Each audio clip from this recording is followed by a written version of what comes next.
Hello po mga kabayan, good morning, magandang buhay. Welcome po sa aking YouTube channel, Analisa Reality Vlog. Siyempre, sino po ba sa inyo ang hindi kinilig nung bumisita sa bahay ng ka-business family, si Ma'am Ilika? Diba, dati, in-expect natin or inaabangan natin magtanggal siya ng mask. So, nitong time na to, bibigyan ko ng reaksyon. Ang upload ni Papa Dins, 2 araw na yung nakalipas pero hahabol tayo. Okay? Pero bago ang lahat, syempre, maraming salamat po sa patuloy na suporta nyo sa akin. To my new subscribers, thank you. Mga silent viewers, maraming salamat din po. Mga nagla-like, yung nasa comment section, salamat din po. Laging nariyan, nag-engage, at saka yung mga nag-share po. And of course, wag ho natin kalilimutan, excuse me, full support po tayo sa Ka-Business Official, Papa Dins TV, and Ka-Business Family. At gayon na rin po yung sa mga kagwangs at saka sa mga kasamahan kong mga reactors. So ito na, go na tayo. Alam nyo ba mga kababayan, Ka-Business, Kapapi at Kalinaw, nung pinanonood ko yung video na to, nung time na pumunta doon si Ma'am Ilika, sa bahay nila Pinuno Ka-Business kasama si Papa Dins. Nag-cooking na lesson. Nagluto si Mrs. Ka-Business ng kaldereta. Request na daw ito nito ni Ma'am Ilika para gusto niya matutong magluto. So sila ni Papa Dins ang namalengke.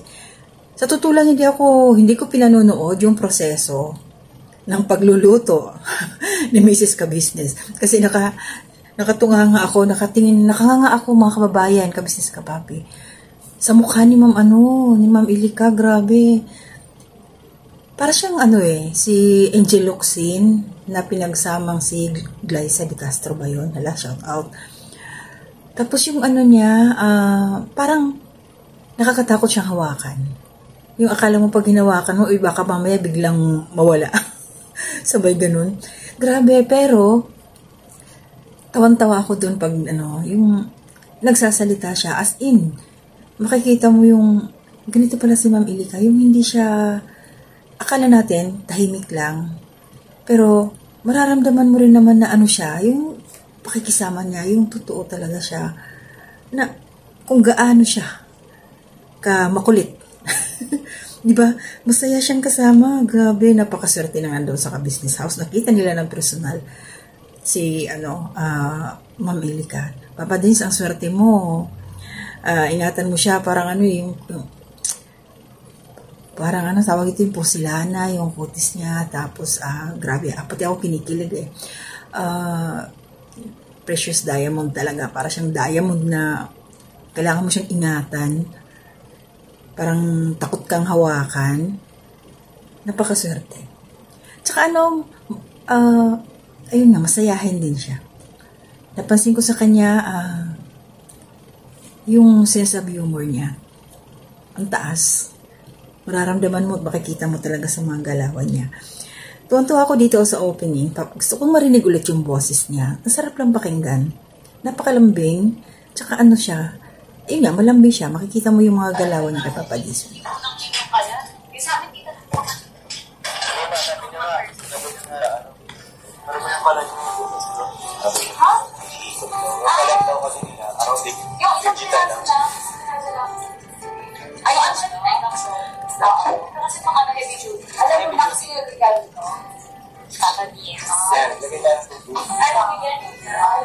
Tatanggalin natin yung pinaka-ano niya. Ay, dito na okay lang yung tubig Ay, hindi po tayo naglala. Katas niya. Oo. Katas ng pinaghugasan. Talagang siya, gustong-gusto niyang matuto. Ito nga nung after na hugasan ni Mrs. Ka-Business yung karne, sinalang muna. Wala pang kunti lang ang tubig niya. Yun ang purpose doon para matanggal yung mga impurities ng karne. So, kailangan pakuluan mo muna siya. Kasi lalabas yun mga bula-bula, tapos tatanggalin mo yun. Ganito ang ginagawa ko dito pag nagluluto ako. Mapakarne man o manok, tapos linisan, hugasan, isasalang ko muna. Nilalagyan pa nga ng suka para matanggal yung lansa niya, yung amoy. At saka, sinasamahan ko din ng asin. Para kahit pa paano, pag kumulo, may kunting lasa na siya. Yun, impurities. Tapos natawa ko dito sa kalan. Kasi, Yung oven, di ba oven ang gamit nila, Mrs. Ka-Business? Sa kanila daw, siguro, ano yun sa kanila, yung induction cooker ba, electric. Nakakatawa ito si Ma'am Elika. Sandali po pakinggan ulit natin. Ewan ko, basta struck ako sa boses niya. Hindi mas lalo naman na si Papa Dins, no? Kung tayo nga kinikilig, si Papa Dins pa ba? Papa Dins, ingatan mo talaga. Nako, sana. Mag-ring the bell. Mag-ring the bell na. Yung talagang mag-walking na kayo sa aisles ba? Excited. Bata pa to siya eh. Dali po, pakinggan natin ulit ang kanyang boses. Pinaghugasan. Good. Kasi, ano na siya, pag medyo lumulula, batago na natin ito. Okay. Para hindi siya yung palansa. Okay. Akala ko, tita, lalagyan ng tubig, tapos tatapon. Hindi natin yun. Acid yes na po, mga... Hindi kasi nagpalo kanina doon. Pinagkita ngayon ako kanila ng ganyan sa... kasi natin na pressure cooker. Okay. Kasi mga kabisnes. Palalabutin muna natin yung baka. Opo. Pagka malambot na siya na... Tsaka... Natatawa ko. Ano to siguro siya? Kita naman natin yung kanyang physical appearance, no? Dito nagluluto. Talagang mayaman, grabe. Pero para sa akin, iba pa rin yung kailangan matutong magluto ang mga babae. Hindi lang sa babae, lalaki. Para kahit saan magpunta, makakakain ka. Diba? Hindi yung aasa na lang sa ibang tao. Pero i-adjust ko. Saan pa ba yun? Ay, hindi ko na rin lahat. Hindi ko alam po lahat, pero ang part po ng Madrid ay beef kalitiran. Yung yung kalitiran, hindi ka pa ang kailangan. Okay. So, malambot na parte ito ng baka. Malaman. Okay. Pwede na po maging Pwede na maging flash. chef. Pwede na daw siya maging chef. Yun, doon sa naghiwa, mga kababayan, naghiwa siya ng tawag dito, yung bell pepper, yung red. Laki ng kutsilyo niya, hirap na hirap siya. Ako natatakot, baka maya biglang mahiwa yung mga daliri. Ang liliit nga daw ng mga daliri, nakikita naman natin. Tuwang-tuwa si Mrs. Ka-Business. Mga pilantik na daliri nito, grabe. Ay naku, Papa Dins, nakakatuwa ito si Miss Elika. Tsaka niya. Parang feel niya rin yung mag-vlog ba. Yun na pala siya. Kita niyo naman yung tsura niya. Talagang napakamalaanghel. Ba? At saka, pa natin to, makikilala pa natin to kasi lagi na siyang, pag may time, kasama na ito ni Papa Dins. Ba? Nakakatuwa, napakaswerte naman ni Paps. At ito na si Miss Elka na ating inaabangan, nakita na natin. Ba? So, comment down below kung sino yung mga kinilig dyan. So, mayroon dito. Ayan, ang mga comment talaga, napapawaw sila, super ganda. So, wow, super ganda nga daw ni Ma'am Elika. Bagay na bagay sila. Kaya lang ang bilis niyang magsalita. Okay. Mabilis na magsalita si Ma'am Elika. Siguro ganun lang talaga siya. Diba? Ganun siguro. Pero nung nakamas, tahimik naman, diba? Ano lang yun, siguro depende sa sitwasyon. Kasi nga masaya siya. Tingin ko naman napakalambing niya. Napakalambing niya. Nakakatuwa. Magkamukha na daw sila ni Papa Dins. May nag-comment dito. Papa Dins, magkamukha na kayo ng girlfriend mo. Kayo na forever. Magkamukha na daw. Ang cute niya talaga. Napakaswerte nito ni Papa Dins. Naku, pag nagkasal na to sila, nagkaanak la, advance na mag-isip. Ang ganda. Ang ganda talaga. Oh, daming nagagandahan kay Miss Elika. Halos tinitinaw ko yun sa comment section ba. May nag-comment dito, dapat nakatali ang buhok pag nagluluto. Lang naman po siya, si Ma'am Elika. Nag-observe pa lang siya, tumitingin sa proseso. Hindi naman siya totally na doon. Pero nag-mix siya. Pero sa pag-mix niya, medyo pa rin siya. Hindi talaga, hindi niya trabaho, hindi siya sanay. Ayon nga sa kanya, gusto niya maging chef, pero ayaw niya maging trabaho yung ganon. Di ba? Pero mag-aaral nga siya, sisikapin niya matuto magluto. Buna, para siyang si Angel Locsin. Good vibes nga daw si Ma'am Elika. Yung pinapahinto na nga nga sabi ni Papa Dins, babalikan na lang maya-maya. Ayaw pa niya. So, itinor pa. Pinagdiskitahan yung rice cooker. Kasi yung sa kanila daw, yung rice cooker nila up and down lang. Yung kila Pinuno Ka Business, iba. Matic. Nakakatuwa siya, grabe. Hindi siya boring kasama. Yung masasabi ko. Siguro kung sa kanilang, si Papa Dins nga, pagtingin pa lang sa mukha ni Miss Elika, nakatawa na nakasmile na Happy feel. Grabe. O, tingnan nyo, masayahin pala talaga si Ma'am Elika. Ano siya, hindi siya yung, tatahimik lang na mag-aalangan kang i-approach. Mga ganitong pag-uugali ng tao, hindi ka mag-aalangan. Although, sa unang tingin mo, mahihiya ka. Pero once na nagsalita na siya, doon mo masasabing, ay, okay pala. Hindi pala siya, nakakahiya. Hindi pala nakakahiyang lumapit sa kanya, makipag-usap sa kanya. Makita mo talaga na approachable siya. Oh, ang ganda. Ang daming, tingnan nyo, hindi lang ako nagsasabi ng sweet. Diyos me, ang kilig. Grabe. Ang bait niya talaga. Ang daming nagsasabi dito sa comment section. May nabitin pa, Papa Dins. Dapat, Papa Dins, isang oras ang vlog bitin kasi,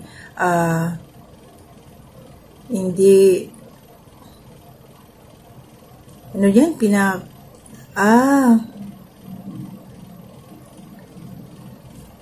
Chinese. Basta may nabitin sa vlog, Papa Dins. At saka hindi nyo ipinakita kung kumain si Miss Elika. Baka mamaya may vlog yun, hindi lang hindi pala na ipopost, diba? Yung nga hindi na i-vlog kung nagkamay ba siya. Sabi ganun Nagkamay ba si Miss Elika, Papa Dins? Gusto ko tingnan yung mga pilantik ng daliri niya. Ang cute. Grabe. Sarap paglihian, Wala. Buyag. Kapriti nga daw talaga. Grabe sa comment section,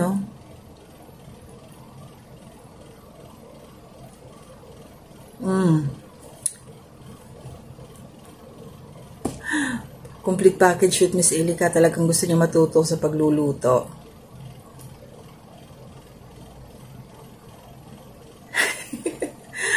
Ala, Papa Dins, bilisan nyo na daw. May nagmamadali na dito mga ka-business supporters ni Pinuno, mga kasamahan natin, mga sa community. Bilisan mo na, Papa Dins, at excited na rin kami makita yung magiging anak nyo. Grabe. Mga apo na kaagad Apo ni Mrs. Business na ko. Napakaswerte ng batang to kung sakasakali, parang sila Karina Prab ba.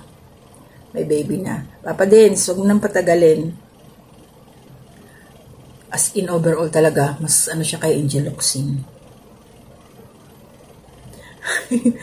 Papa Dins, pakasal na kayo ni Ma'am Angel. Angel talaga. Yan ang iyong forever. Mas maganda siya at super kinis ng kutis. Shout out po kay Kabayan JD. Yon, siya yung nag-comment na yun. Magkamukha po kayo. Bagay niya, Ang cute. Ang tangos ng ilong niya, grabe. Nakaingit yung ilong niya, ang tangos. Basta pa tayo ng comment. Kinikilig ako Pasensya na kayo. May nag-comment dito sa Sino to? Si Awit. Awit Openi? Tungkol sa pagluluto, nag-comment siya. Pag malapit na hanguin, lagyan ng olive oil para di magsebo. Yun yung secret. Ngayon ko lang alam yun Salamat, Kabayan. Awit Openi? Open? Magawa nga din. Pag nagluto ka ng kaldereta, lalagyan ng olive oil. Sa bagay kasi yung olive oil, lumulutang lang siya Hindi siya nagbubobo. Hindi siya katulad ng mantika talaga na tumitigas. So yung olive oil hindi. So malaking tulong. Galing Salamat sa Kabayan. Bagong kaalaman to Grabe. Papa Dins, may nag-comment pa dito. Nakakatawa. Huwag mo na pakawalan, Papa Dins Magagalit kami sa'yo. Shout out, Kabayan. Sino ba ito? Huwag mo daw pakawalan na, Papa Dins. Rinlin, Manila. Shout out. Papa Dins, huwag mo nang pakawalan, sabi ni Rinlin. Magagalit daw siya. Naman to? Pag-pray natin. Kasi, syempre, bago pa lang sila. Sino ba naman ang hindi magiging masaya, na maging masaya din ng ating Papa Dins TV, di ba? Kita naman natin yung chemistry nila. Bagay. Na-imagine ko kaagad, kaya-kaya ni Miss Elika na mag-hiking, sumama doon sa lupang pangarap nila Pinuno Ka-Business sa Bulacan. Pero talaga siya, kailangan mapanis-ingatan, mga kagat ng lamok, grabe yung skin niya, Ka-birthday niya, October 22 ang birthday pala ni Ma'am Elika, si Mrs. Ka-Business naman is 21. Talaga naman, ang magiging magbiyay na, nang magkalapit pa, yung magiging birthday. Ang birthday nila, hindi pala magiging, yung birthday nila. Basahin akong comment dito, galing kay Ma'am Shilin. Sabi niya, bagay na bagay at wife material siya kasi gustong matutong magluto. Sana siya na ang nakatadhana para sa Papa Dins. At ang ganda ng mata, parang si Angel Luxin. Oo nga, yung mga tingin niya, grabe. Natutuwa ako dun pag ahampas siya kay Papa Dins, lalapit siya kay Papa Dins. Yung tingin ng malalagkit, grabe. Parang nagbalik ako sa Diba? Abangan natin to. Pag-pray natin sila na nga tuloy-tuloy. Na sila na yung God's will. Sila na yung kalooban ng Panginoon na magkasama habang buhay. Diba? Napakasaya nito. Pag-pray natin na walang maging sagabal, walang maging hadlang sa kanilang hindi ko alam kung sila na Makimarites tayo. Wala pa namang official announcement, baka naliligaw pa lang si Papa Dins. Hindi ko alam. Pero nandiyan naman na, bumisita na, di ba? Sinama na. Wala pa hindi pa naman pinakita kung nag-o-on ito si Ma'am Elika. Papa Dins, huwag mo nang patagalin. Excited na kami. So, yun lang yung kinilig lang mo ako dito kay Ma'am Elika. Nababaitan ako sa kanya. First impression is lasting. Makikita mo, pag makasama mo siya, napaka masayahin niyang tao. Sa likod ng kanyang mask, yan pala siya. Super ganda. Diba? Napakaswerte ni Papa Dins. So, maraming salamat. Abangan natin to. Anong ba ang tawag dito? Love team ni Papa Dins. Diba? Napakasaya ni Papa Dins ngayon. Makikita mo naman yung yung mukha ni Papa Dins na kumikislap-kislap yung mata niya. Yung talagang makikita mo yung happy siya. Basta happy siya. Sila parehas. Excited na ako. Makita yung magiging apo nila, Mrs. Ka-Business. Hindi pa nga nakakasal, may apo na kaagad. So yun po, maraming salamat sa inyong lahat. Shoutout po sa aking mga kasamahang reactors, sa Anime Reactors TV, Kalingap Turak, Taong Gala, Ma'am Flair's Channel, Alminda Mixing Vlog, Katangay PLC, MK Inday Okray, at saka si Joanna. Yun. At saka yung lahat po ng mga kagwang, shoutout po sa inyong lahat. Nandyan, ilalagay ko na lang po ang kanilang mga pangalan. Hindi ko na kaya memorize. Diba, ganun So, sa lahat po ng aking mga silent viewers, thank you. Yung mga hindi pa ako nakakapag-subscribe, please, subscribe po pag meron kayong time. Kasi ako rin naman po pag may mga nakikita ako dyan, nanonood ako, dumaan sa aking wall. Kahit hindi ko sila kilala, napanood ko. One way of my appreciation is na-subscribe po sila, tapos ayun, notification para tulong-tulong, ganoon naman talaga, di ba? Okay. Shoutout po kay Ate Marilyn, good morning po. Marilyn, si Ma'am Marilyn, saan na ba yun? Ay, okay lang, sa mga na lang, dali po. May listahan tayo. Shoutout kay Ma'am Marilyn Cabanilla. Ma'am Maria Luisa Cartalaba, good morning. Kabayan Julia Pardalis Vlog, good morning. Napanood ko pala, kabayan, yung si Miss Catering, siguro malapit yun sa inyo. Sana magkita-kita tayo doon, taga-Tolosa, Leyte, San Roque sila. Ikaw taga-Tanawan ka lang, diba? Sana magkita-kita. Kabayan Jessie Lucas, good morning. Kabayan si Pascual, hello po. Sa aking pinsan, Walls Tradition, good morning, Day. And Ma'am Sarah, and Ate Ems, hello po. And Mia Bumanlag ng Cebu, kumusta ka na, kabayan? Hindi kita nakikita. At saka si Ma'am Aisa May Dumasapal. Ma'am Erlida Navarrete, kumusta po? Yan, so ingat po lahat. Lahat po na nandyan lagi na nakamasid sa aking mga ginagawang reaction. Maraming salamat po sa inyo lahat. So ingat po tayo, hanggang dito na muna. To God be the glory.